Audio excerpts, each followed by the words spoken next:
Just been working on a couple sequencer bits. Learn to join me this time. Yeah. Better safe than sorry, I guess.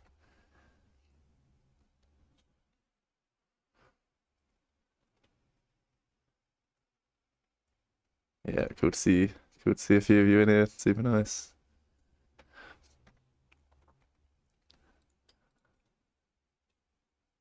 Morning. Very early for you, Tom.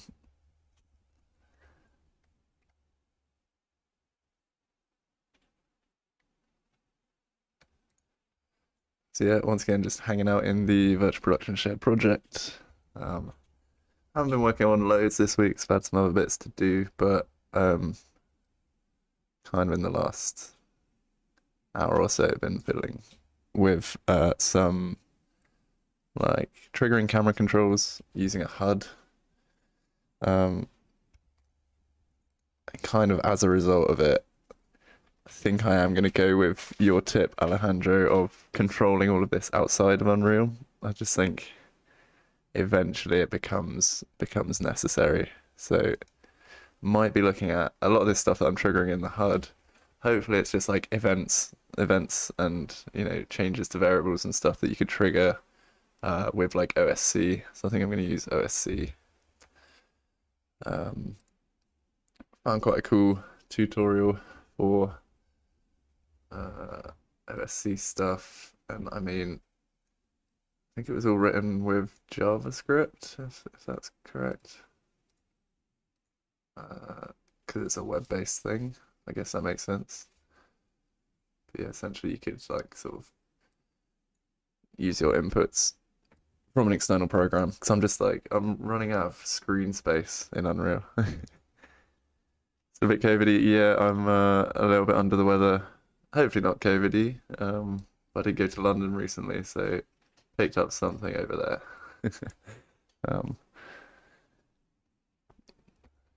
Yeah, nice to see you, Julian, as well.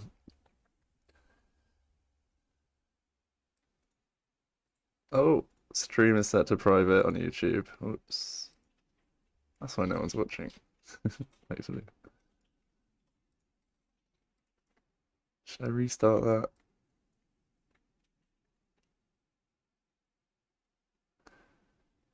Really? A few people at work.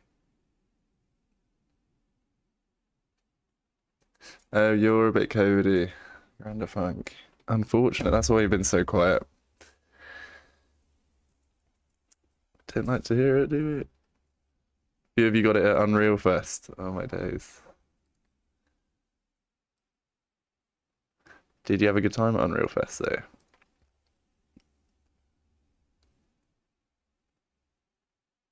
I'm just gonna check to see if this YouTube stream is gonna show up, even though I've just. Yeah, looks like it. Looks like it shows up on YouTube still.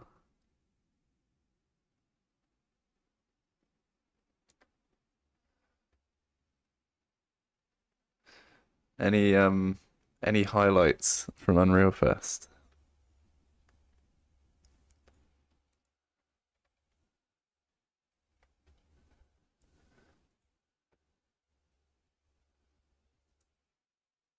Need to go soon. Let me just double check the streams up on my phone.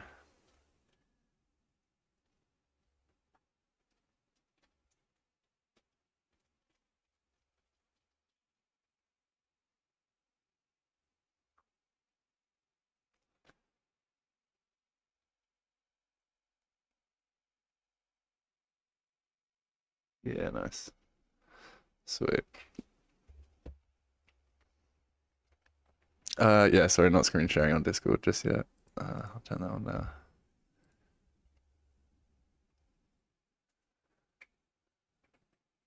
Wicked. So yeah, as I say today, not loads to update on because I've been working on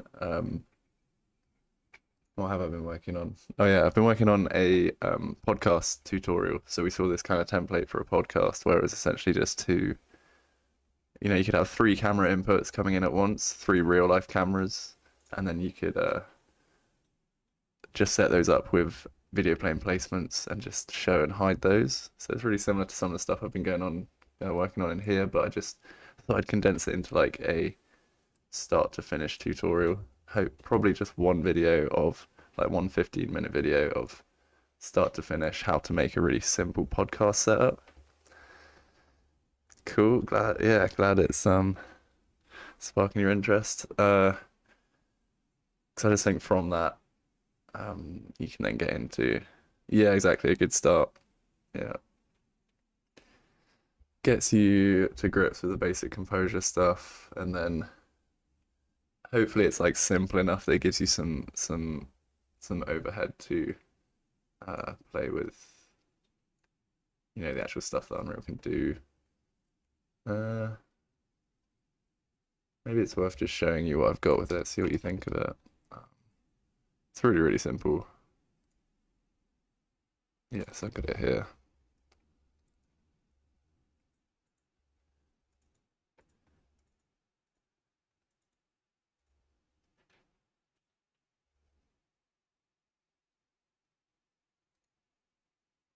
Probably didn't like me changing all the render targets, but all good. How's it going with the new composition system? Yeah, things to test soon. I think without post-processing and things, we're at this. I mean, I'm not 100% sure, but I've been told we're kind of at the stage where we have a media plate in space. We haven't really looked at keying with this media plate, so it's a bit more focused towards just bringing like flat planes of media into Unreal Engine with no anti-aliasing and stuff. That's our sort of main goal, to just get really nice clean media in, because we feel like it's just still something that's widely underdone in Unreal Engine. And then from then we might look at like a good keying system or something. I'm trying to check out this V Composure, because they seem to have a good keying system.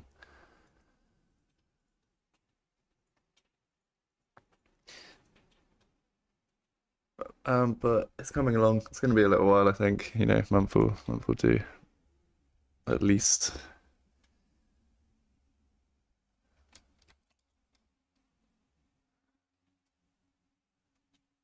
But hopefully at that point we will have really easy way to just put media in. Keying is another thing. Like, I mean, might have to do some kind of mask to material type thing. But yeah, this was the podcast setup. I'll just explain through this first, and then we'll chat about other stuff. But what I was looking at this video. It's basically just off the idea that most podcasts come with.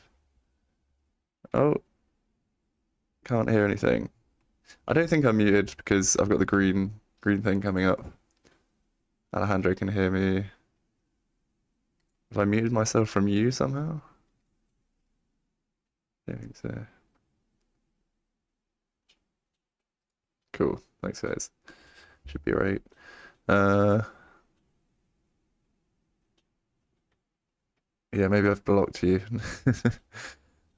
No, I haven't got you blocked or anything on. You see a red line across my mic. Have you muted me specifically? Like, right click on mine and see if you can mute me, maybe. Because it might have been just past chats. So yeah, very simple podcast setup. This is just for my tutorial that I'm looking at making. It's just off the idea that you basically usually have just 3 cameras for a podcast setup. It's usually a chat between 2 people. You've got a 2-shot of 2 people sat at a desk or whatever, and then a close-up of each person. And let's see.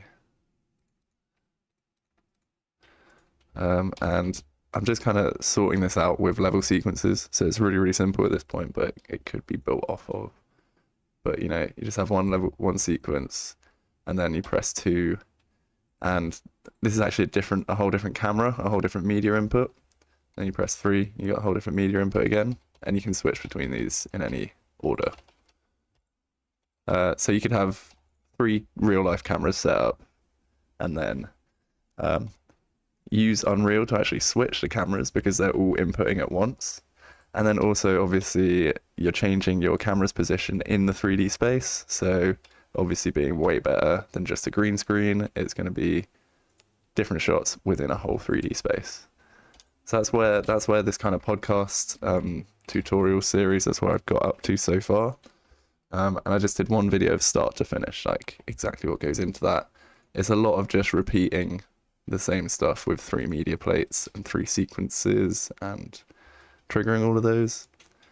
I've just really simply triggered these in the level blueprint just with a start and stop for each level sequence. So it's really, really simple, but I mean, gets you going. Let me know if there's anything else like podcast wise that could be built onto this. I think I'll like put this out really soon because I kind of want to get done with a lot of this composure stuff, but yeah, if there's any extra bits I could add on, could be really cool.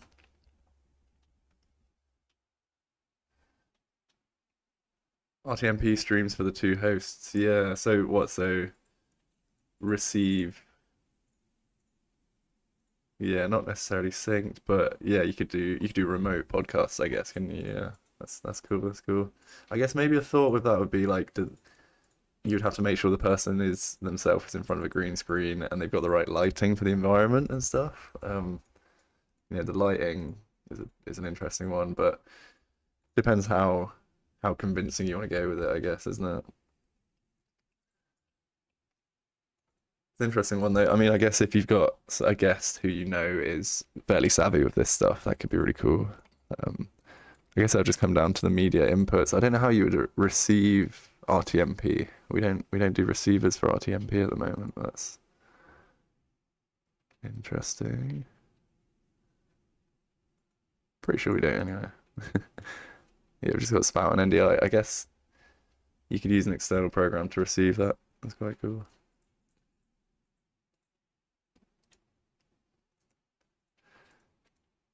But yeah, I thought it'd just be cool to show how you could just then just change this for any level and even change that dynamically and maybe pull up a screen. You know, if someone wants to pull up an example, you could sequence a screen just rising into the scene. And just like fun parametric things you could do like that.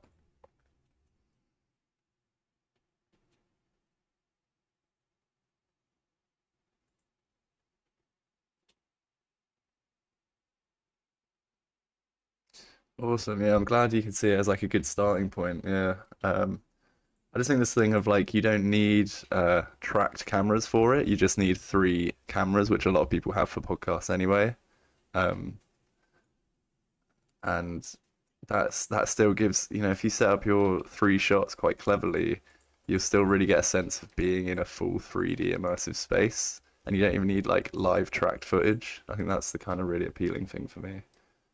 You don't need that like live tracking.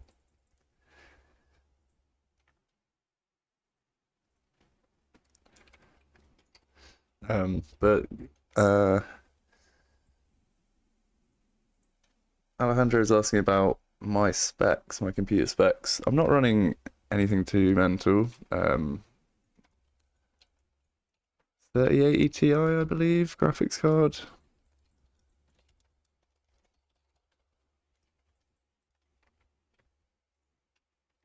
Without doxing myself too much. i7 processor.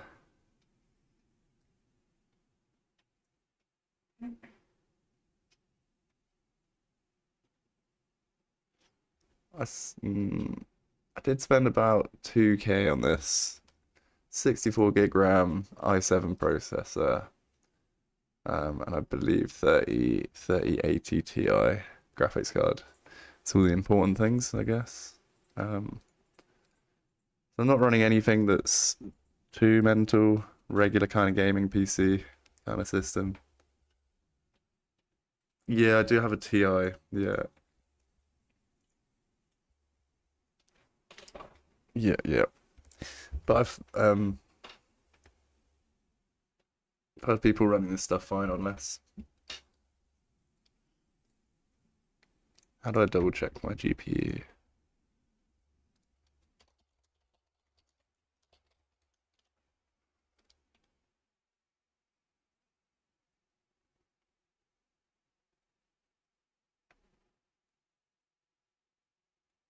Is that in the command prompt? You can do that, can you?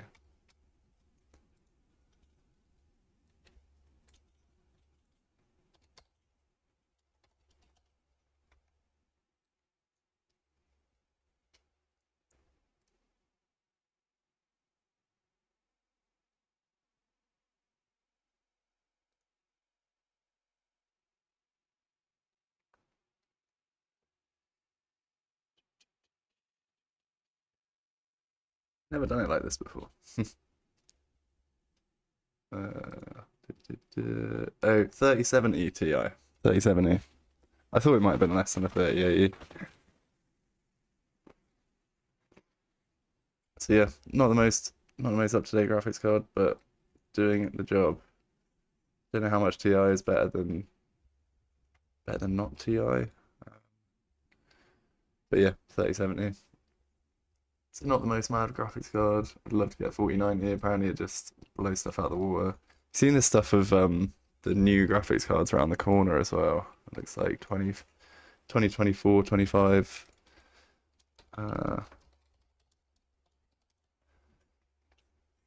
Looks like they're coming out with the next wave. Probably gonna wipe the floor with all the previous. That's per usual.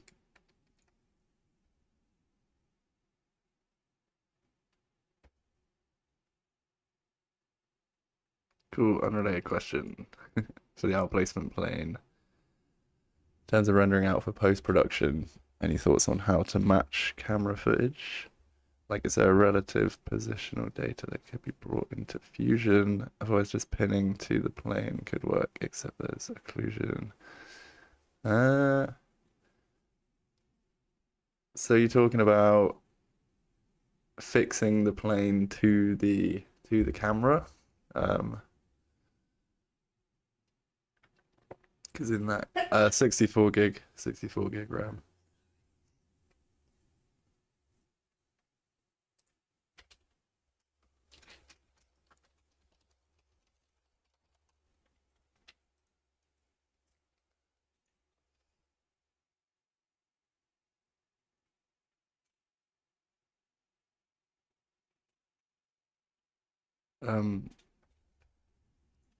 After keying the camera footage, yeah, I'm still not sure. Like relative positional data.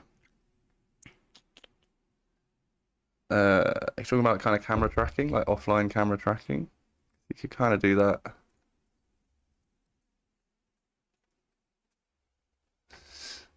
In like Blender and stuff, you can do free camera track. Hey, Tom. Hey, sore throat. No problem. Getting over COVID. But it'll be easier to just say it. So basically, in a post-production workflow, right? Yeah. If I have a tracked camera or whatever, I've recorded that in Tape Recorder, Mm. and I can then take the camera footage, key it out, obviously, and then just match it to what I rendered, right? And then I have the full quality rendered version of what I saw live in the Yeah. preview, right? Mm. So likewise, if I have a plane and I have a virtual camera that's like flying into it. Yeah, for these kind of fly-ins.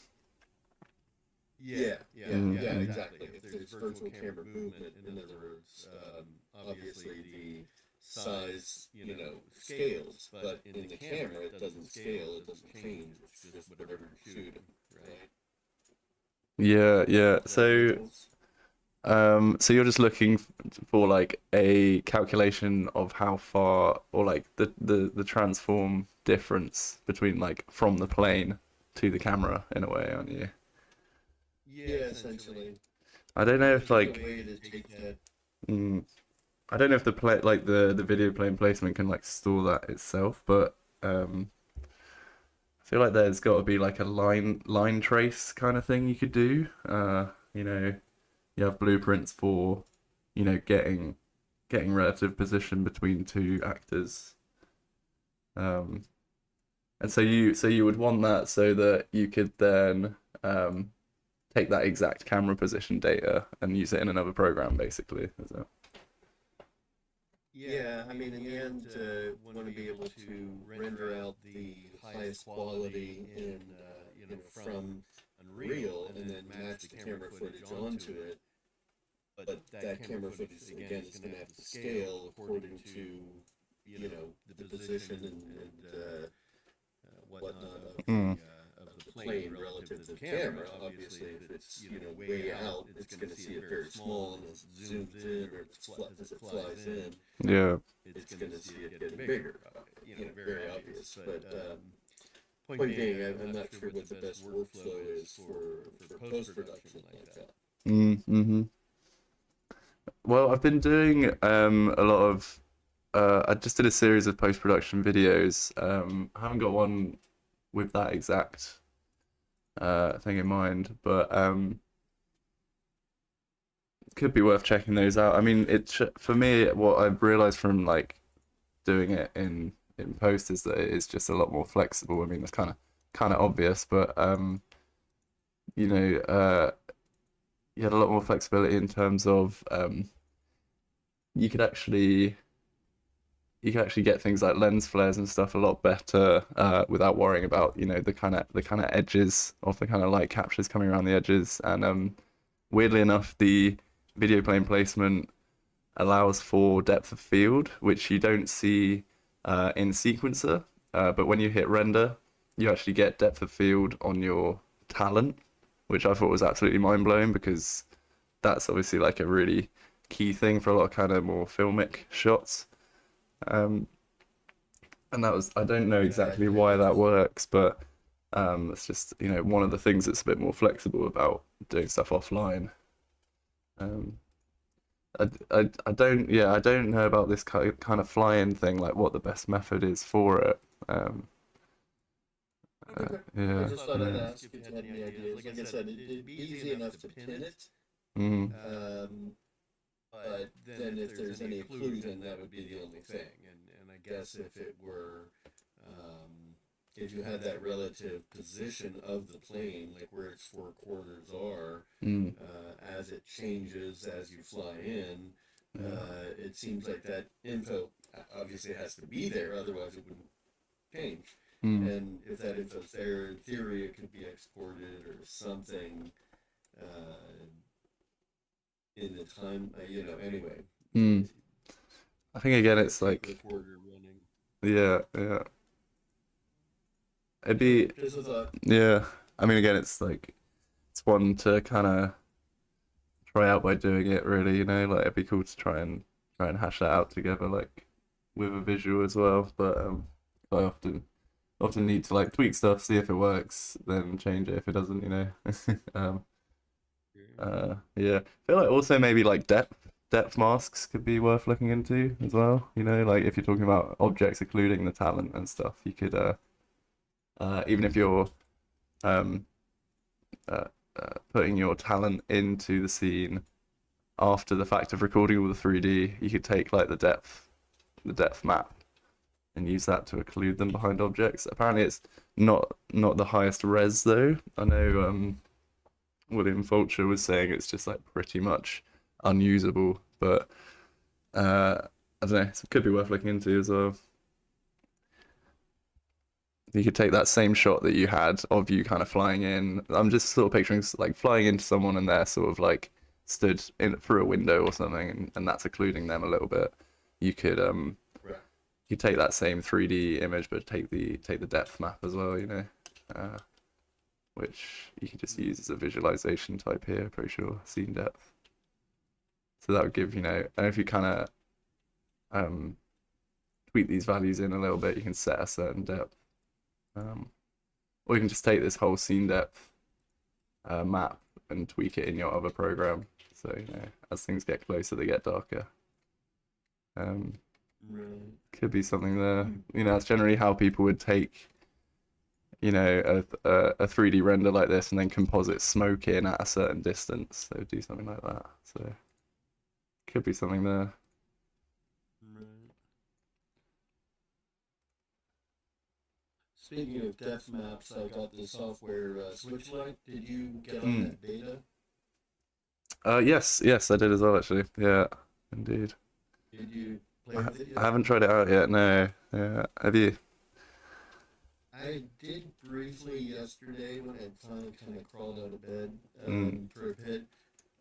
But anyway, the problem with it was that the shot that I had that I was kind of testing it with, um, it was cutting out. I had some foreground things.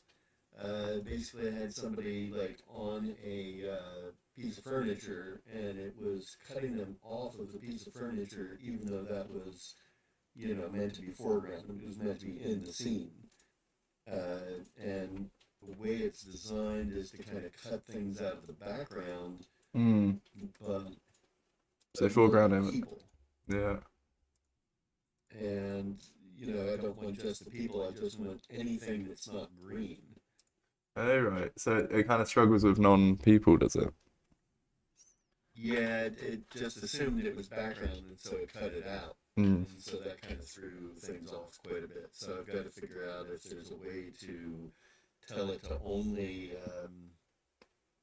Just do a point key. out the Yeah. green. Yeah. Or don't cut anything out. I'll do the keying, Yeah. and then if you can recognize the alpha, then Yeah. do its thing from there. So I gotta post and see what they say about that. Mm. Sure, it'd be good feedback for him. And then Yeah. for other scenes, it could work well. Mm. Johan had done something a while back with a series of images that he brought into Unreal and relit dynamically inside of Unreal. Yeah. Nice. Yeah. Yeah. I'm loving. I mean, in terms of compositing and stuff, it's something I've been hoping would come out. No, it just came. It just came up. It's amazing. Yeah. Yeah. See how it goes for sure.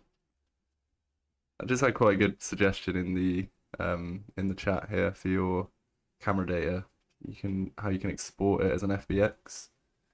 You can export camera movement data as an FBX. It's quite useful. And yeah, those three cams are just one camera. Just one camera jumping position just through sequences. And then just in these sequences, I just set which plane is visible as well, just by scaling it actually. So they're all still there running, but I just set the one that I want to be visible as scale. This is the default scale, and then the others are set to 0. So that's how you get that effect of kind of switching. So yeah, same camera, just different sequences. But you would have three real life streams of footage coming in at once. But also it means you can do your switching in Unreal, which is quite nice.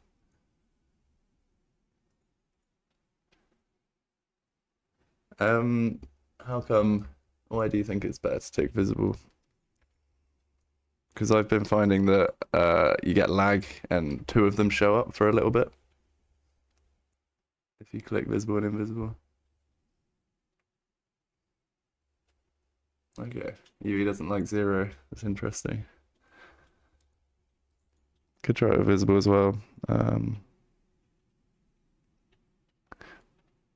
See, also, yeah, so I've been through like a lot of this. Hidden in game doesn't work because actually maybe it does. Oh, really? 0.0001. Interesting. Okay. Okay. That's good to know if I do get crashes with that kind of technique. Yeah, I don't know why I wasn't using visibility. So I was let's check. I think it was this kind of it was just sort of flickering. It wasn't setting it right away. So this one should have nothing visible. So yeah, also it doesn't carry through to actual composure elements. So then you have to do loads and loads of weirdness to get through to the composure element. It's just kind of more complicated than it had to be for me. But yeah, 0.001 or like moving the plane, like snapping it to a point behind the camera, maybe as well, Slightly bodge, I guess, but I actually use scaling to 0 quite a lot in a lot of animation and stuff, just making stuff disappear in the current point that it's at. Yeah, still works if it works, I mean, you could also enable and disable these media plates on this button push, so you can actually make a reference to these. I think this might be where you do the like pause.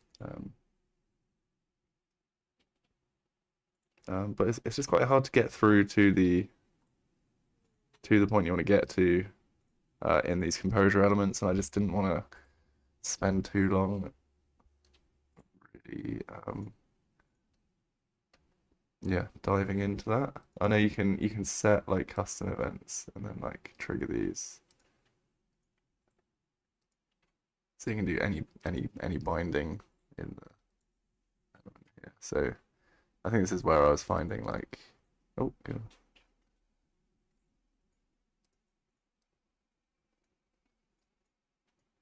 I mean that might be a good one actually. Set hidden in game.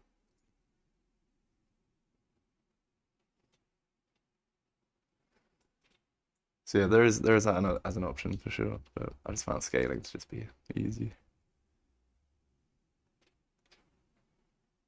Position, scale, rotation. Yeah.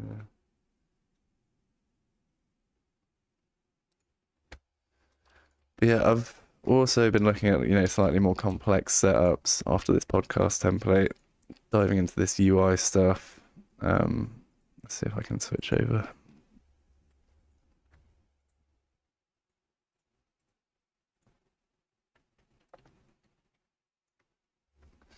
So yeah, in this level, got my like UI switcher stuff. I recently posted a new tag on the GitHub as well, so all of this stuff is really up to date now on the GitHub. Um,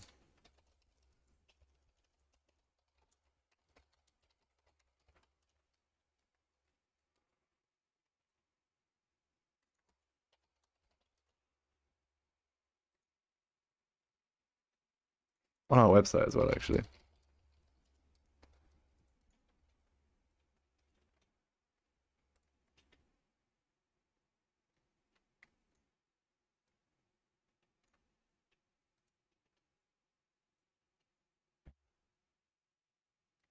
Web interface. No, no. Is that like an OSC type thing?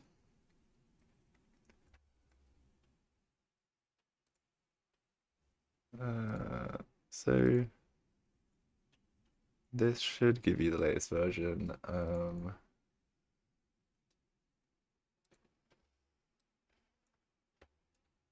Also got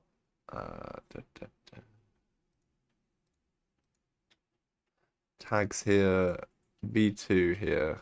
Um, that's the most up-to-date version, but also just pulling from here, zip or cloning.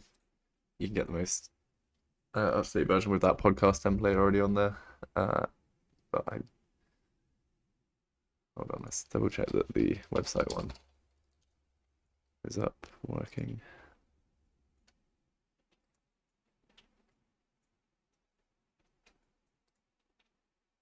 Yeah, so that is the most up-to-date version as well. So you can grab that there if you want it.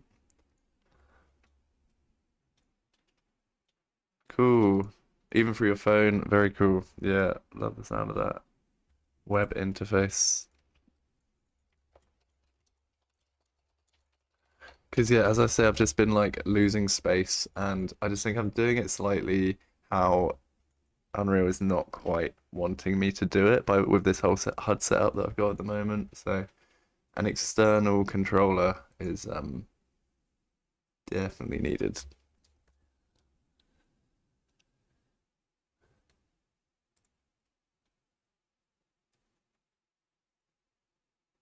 So what is it like? Web interface, web interface plugin.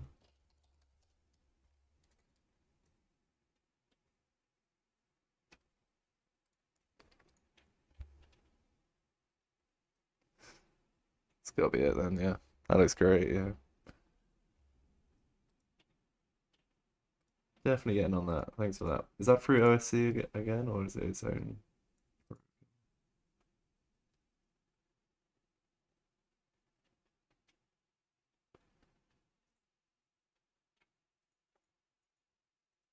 So cool. Yeah, that's super helpful. I was just gonna go ahead and like just start from scratch in OSC, even though I don't know any Java, and it would have taken me ages. Yeah, that looks great.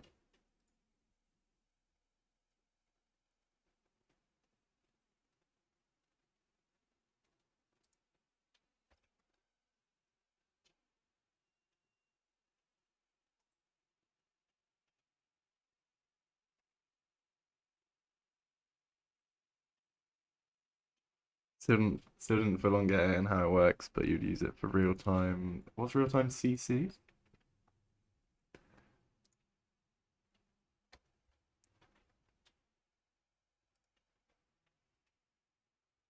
Oh, color correction. Okay, nice. Yeah.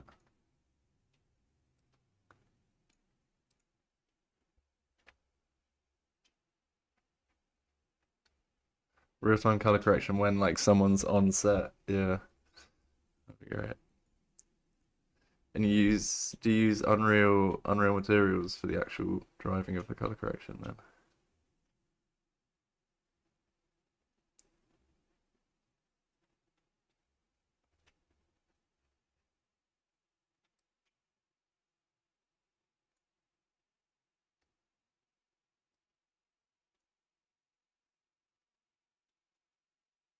Yeah, awesome.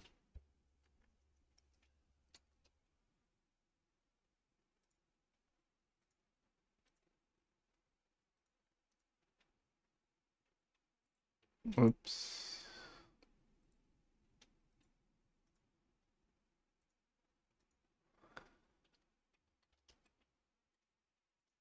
It's been looking at this like sequences thing. I don't know if you've seen this is my kind of system for my switcher at the moment. So it's actually running on the Unreal Engine viewport, which is a bit funny. So I can turn the viewport off. But the idea is that this will kind of be the main viewport. So this will go out to whatever, like another computer or whatever.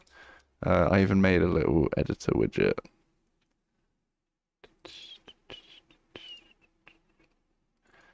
that grabs that output.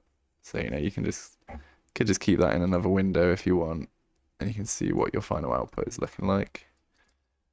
This is just in a kind of attempt to just keep screen space, keep FPS high basically. So that's also where you can turn off this background viewport. But yeah, this controlling it all in this HUD here on the actual viewport is just not necessarily working that great for me. I think it's great seeing. So I've sort of got these like camera angle previews and like a TV switcher, you can program to check that the view is good, and then you can hit preview for the actual output. Um, and I've just done like a couple output buttons for spout and NDI, but so uh, program is just going to here, so it's just the preview. Confusingly enough, but that's just how they seem to name it with things like the Atom Mini and stuff. So trying to avoid messages like this, I've set a little pause for all of these. Program, so preview is the output, and the preview is it's just a render target that's based on the position of the actual Cinecam that I've got in here. So this is the final output here. And it's just taking on the position of these different cameras. So it's slightly different to the other sequence I showed you, like the purely sequenced stuff. This is a camera taking on preset positions. And yeah, this is going out this output preview render target, and I've just set this out to be sent out via spout or NDI, and that's what that little toggle here did. It just sets either of those spout and NDI sources as active or inactive. Yeah, please do check it out. Like, see if it's interesting to you. See if there is some benefit of having it in Unreal Engine, or whether I should just shift over all the controls to an external thing. I mean, I think I'm going to do that anyway. But the idea was just making it similar to a broadcast TV switcher, you know. So that's why it's got this kind of system of queuing. So you got camera 3, you can see what camera 3 looks like before actually sending it out. And it's all just firing loads of render targets around the place. which obviously gets a bit hairy FPS wise, but that's why all of these are really low res. And each of these is sending out these little preview ones. So they're, you know, pretty low res. And that's why you can see the angles before they're actually shown.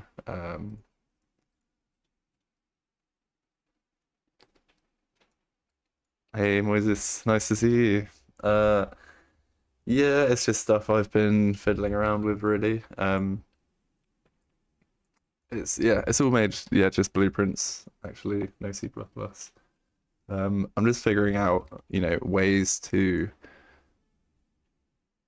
sequence and you know, if you want to do TV style switching, broadcast style switching, what's a good way that you could do that in Unreal, you know? It's not part of our core tools, but it's part of this shared project that we got.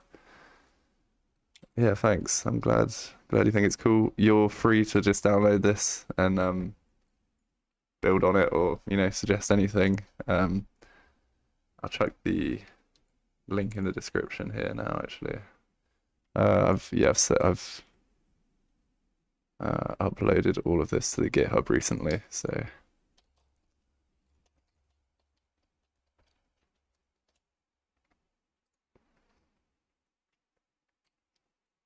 You can download it here. Might be easier to send you the web link actually.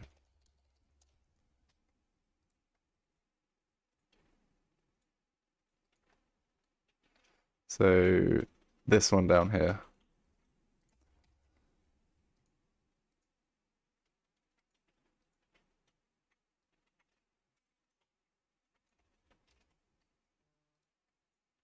Cool, that's in the description now. So don't know if that updates live. Maybe it does.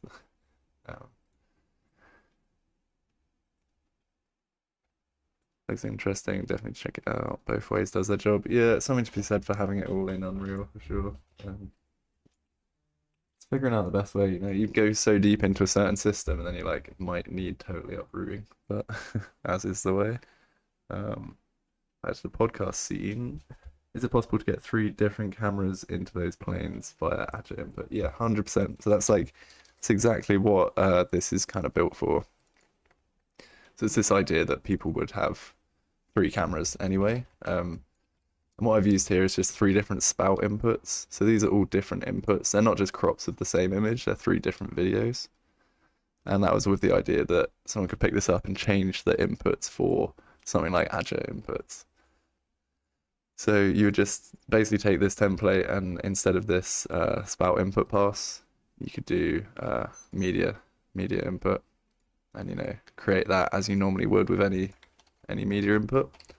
And yeah, in theory, you can have all three running like that.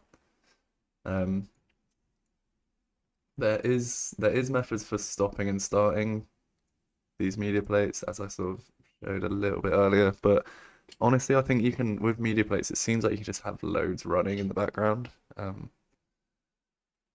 Doesn't seem too bad performance-wise. It's just the CG elements that are really the real kickers.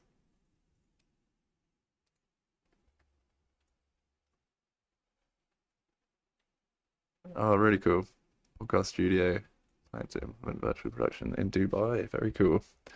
Yeah, so you know, hopefully this can become a bit of a template for a lot of things like that. And obviously Azure input is advised over anything else really. So this is totally made to take that in. You might need like an extra transform pass for the key, but I've got a video on how to do that. So if you need that, I can link you that. Yeah, you just take the black and white image and add it as the alpha layer, because obviously pre-keyed media is going to be best as well. I think the main thing for this, the main benefit of this for me, is that you can give like the feel of a full 3D space. It's not just an image, it's jumping between parts of the 3D image, and you know, these camera angles could be made to accentuate that even more. But it doesn't have to be tracked footage. You know, you don't need tracking. And you can sort of give the feel of a 3D space because you got your 3 cameras. So, you know, overgetting a whole Vive system and stuff like that and setting up all your calibration, you could use the video plane placements and static cameras with a little bit of movement. I think a little bit of movement, they don't totally feel like planes, especially if I had a better key. You can so get away with a bit of movement. But you know, it's static, it's totally untracked system. Do also get a bit of shadow with this system. It's not the best, and I've had to erode it in quite a lot so to not get it showing around the edges because it kind of it renders all of this first and then it renders the people on afterwards. So you would get a bit of a lag between this guy moving and this guy moving. So if they're moving really quick, you would probably see the edges. But not too bad. But yeah, you can sort of like erode it in a little bit and still get, you know, a pretty good shadow. Another point of kind of contention is like feet touching the ground. That can be quite tricky. External alpha channel, yeah, I can show that quickly, I think. See if I've got any like black and white image.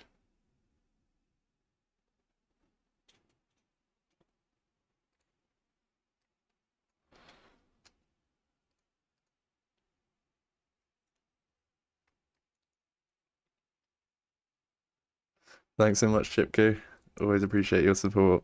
Always. Yeah, salute. Salute emoji, indeed.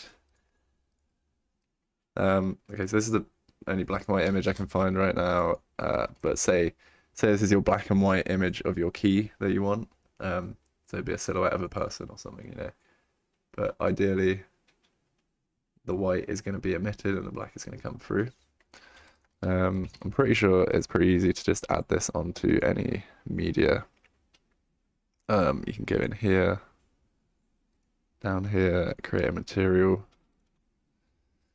and call this like transform pass key, or like alpha addition maybe, because all it's doing is just adding the alpha channel. And then in here, you need to make this post-process. You need to set it to output alpha. Sorry. Then you got color and opacity, which is cool. Then you need 2 texture parameter 2Ds. Maybe matte and fill. And so the matte, well, these are parameters, they can be used. However, you could do the RGB from here and the alpha from the matte. Or the red channel as alpha, perhaps. That might be how you have to do it. And then just set your input elements. So your matte is, so your fill is going to be pre-pass.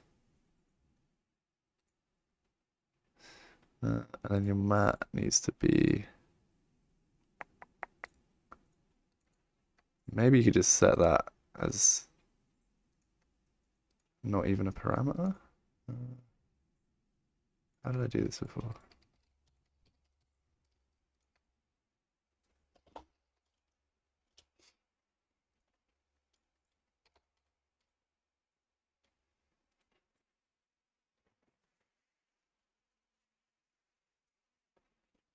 Oh, generate in UE. Oh, right. Well, yeah, you know, it's going to be something like that. You can add that in as the transform pass.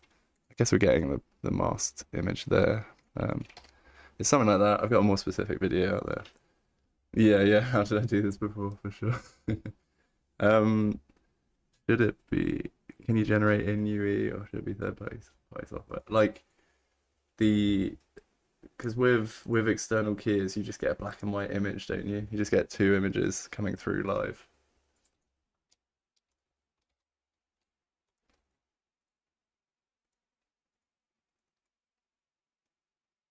I guess maybe if I assign this as a media plate as well, then it can take it as like a, you know, call this map. And then texture. and then use that weird texture.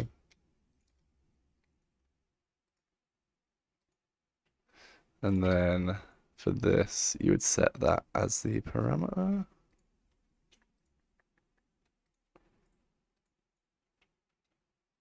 Match. Okay. Oh yeah, cool. So I am getting the alpha channel there. So yeah, that would obviously make more visual sense with, you know, the same image here. But yeah, that is doing the job. Maybe it was doing the job before even. Yeah, it was. So you can set that. You don't have to make another media plate for that. You can just set it in the material. Yeah.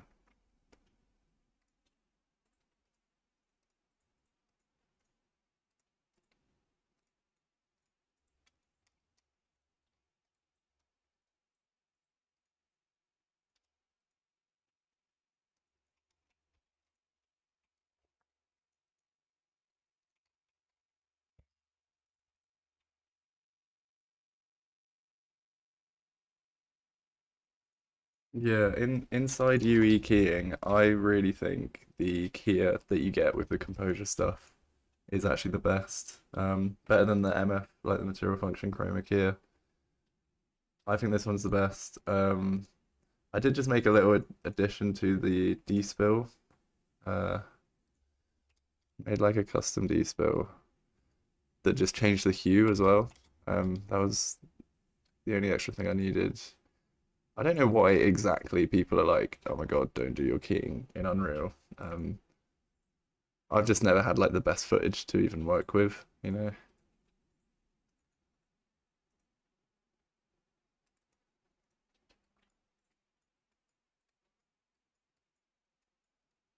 Yeah, I did just add these very slight differences here.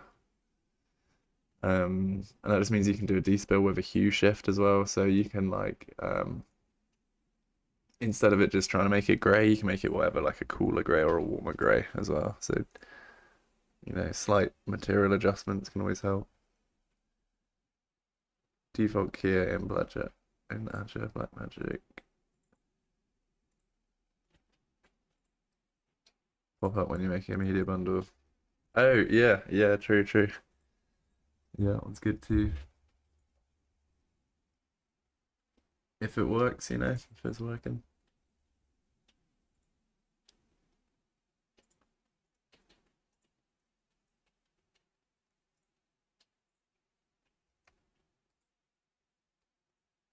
Yeah, as I say, I've just never had like the best uh footage to work with. So almost screwed up your last shoot. Oh no. What, just not doing the job. I was looking at pre-keying media with After Effects, and the After Effects key light is really good actually. Um, just out the bat. It's definitely not as good as Azure, you know, external keys. Um, but yeah, that's why they're loads of money and their own piece of hardware. So even the high res didn't save it. Interesting.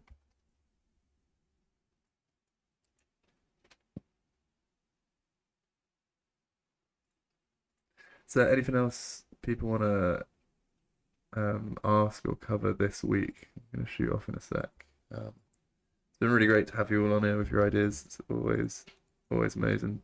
Um, yeah. Any other last bits I can help out with, or anyone on here can help out with?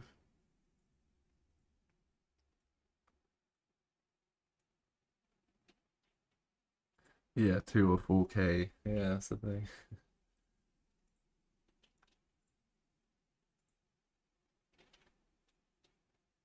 Yeah. I wonder if we can, you know, if we can make an Unreal Engine material that like almost slightly steps up to that mark. That'd be pretty groundbreaking, wouldn't it?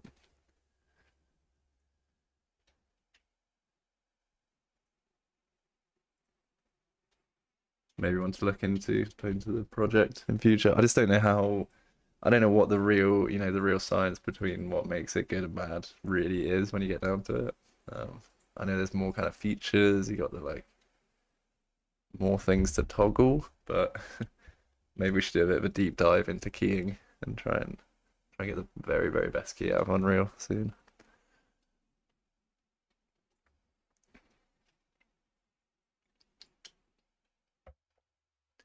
All right, thanks again for all your energy on this. It's super cool. We'll see where we're at next week. Look forward to hearing from all of you throughout the week, I'm sure. And yeah, I'll send any updates.